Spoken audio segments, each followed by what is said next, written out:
Today I'm going to talk about my favorite panel from...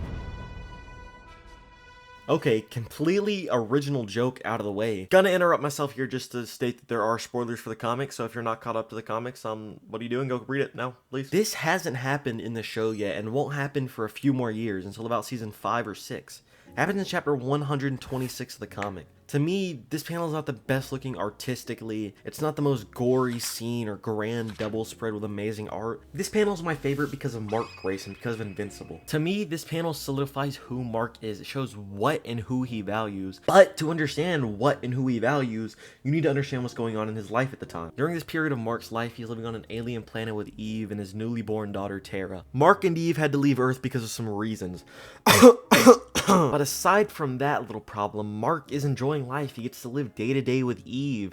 He gets to spend time with his daughter, and even Oliver lives on this planet too, so it's all around a good time. It was a good time until Alan asks a favor from both Mark and Oliver. See, while Mark's been living his life, enjoying his new time as a father, Alan has been working hard as the new leader to the Coalition of Planets. He's been hunting down Thrag, who had been banished from the Viltrum Empire after Nolan was revealed to be the son of Argyle. And Alan, wanting to get this thorn in his side gone, asks if both Mark and Oliver would go investigate this planet where they believe Thrag is. Now, after arriving on this planet, Oliver and Mark spend hours searching for Thrag, but find no sign of him. As they're getting ready to leave, Mark spots something, a cave. Cautiously, he looks inside, but just sees a giant drop-off into pure darkness. Oliver warns Mark not to go in this cave, but Mark, thinking this may lead to some sort of information, flies into the darkness. Flying deeper and deeper into the pitch black, he finds nothing. At this point, he decides it's not worth it and just flies back up. But as he does, he gets pulled down by something and he starts falling before hitting the ground. Mark stands up confused, and when he looks behind him, there's a white tentacle creature. It pulses a light, and Mark steps closer to it, and then it wraps around him before he can react. Mark struggles, but he can't get out, screaming.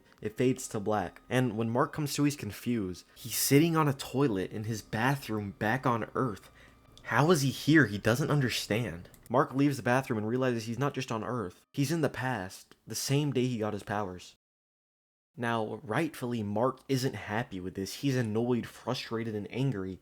He doesn't want to be here. He wants to go home to his daughter, to the love of his life, to his brother, but he can't. For all Mark knows, he's trapped here, so he just starts over. He gets a suit made, he stops the original Flaxen invasion, he meets the teen team, he meets Eve and Rex and Rudy all over again, but it's not them. This Eve isn't his Eve. It's amazing that Rex is still alive, but he's still a major dick. Mark is even able to stop Nolan before he could kill thousands. Nolan turns over to the right side before so many had to die. Mark solves the problems of the past, fixing his mistakes, saving thousands. But when Mark goes home and lays in bed for the night, he cries because this isn't Mark's true life. He saved so many and fixed so many problems, but he feels empty. And as he cries in his bed, the white entity reappears in his room. It tells Mark that he saved so many, and it's confused why he isn't happy, telling him how much bad he's undone, how much evil he's stopped. Mark tells the entity that his life sucks. It's left confused by Mark, telling him he was chosen for a reason, that Mark was supposed to be this selfless person to fix and change all the mistakes of the past. He's told that this is the real world, that he can fix the past, he can change the future,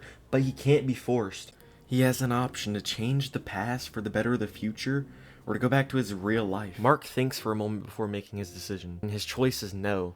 He chooses to go back to his true life. The entity is confused and angry, saying Mark was foreseen to be pure and selfless. The entity tells Mark that he can save countless people, but Mark says that it would mean killing his daughter. Mark gets called out for sacrificing millions for one life. The entity tells Mark that he was their last hope if there's any way, anything they could do for him to reconsider. He thinks for a moment but says no. The entity angrily shouts at Mark, saying that he's doomed the world, that he is a disgrace. And Mark wakes back up in the real world, saying he can live with that.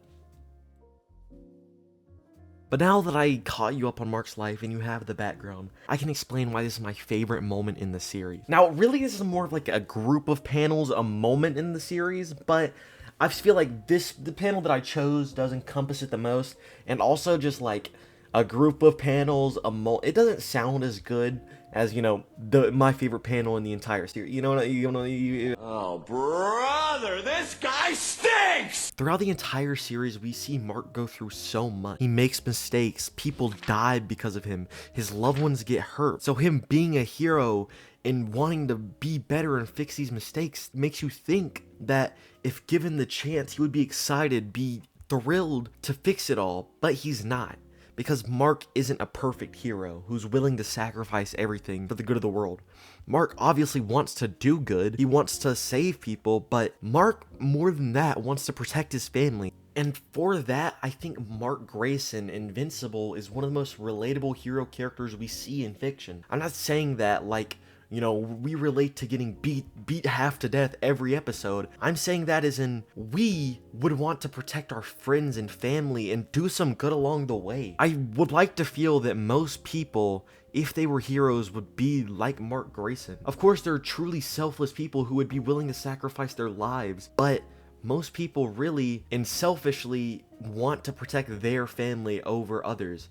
And that's completely understandable, and that's why I love Mark Grayson. Robert Kirkman does an amazing job, and all the other writers and stuff, of making Mark Grayson like a family man who wants to do good but also protect his family. And he juggles this through a lot of the series, and you know, that's why I love Mark Grayson. And I love that this moment in the series, this panel, I love that it highlights that about Mark. It kind of pushes it to the forefront for a bit. You know, you get it kind of undertonally throughout the rest of the series, but it really shoves it in your face, and I like it, and it's a cool little concept of how to do that. So that's what I'm saying. So, to keep it short, the reason this is my favorite panel in the entire series is because it shows us that Mark is like a family guy, that he really loves his family and cares about his friends and stuff, that he wouldn't sacrifice it for like a timeline where he could make everything perfect, where everything would go right for him, that he values what he's created, his human experience, over a fabricated reality that could be real, but it's not his real life, if you get what I'm saying. But party people, that's just what I think. I think it's like the best panel in the series because it really shows us who Mark is. It really puts it in our face. But like, it's not the best looking artistically. It doesn't have the most aura. Some honorable mention panels would definitely be like the Battle Beast and Thrag panel. All the Viltrumites bowing to Nolan all beaten up. Rex Robot, whenever he's like, you can have a calm discussion, you know, like that those are all tough panels. But that's pretty much it for the video. Party people, good night. Have a great one. Pretty much, whatever.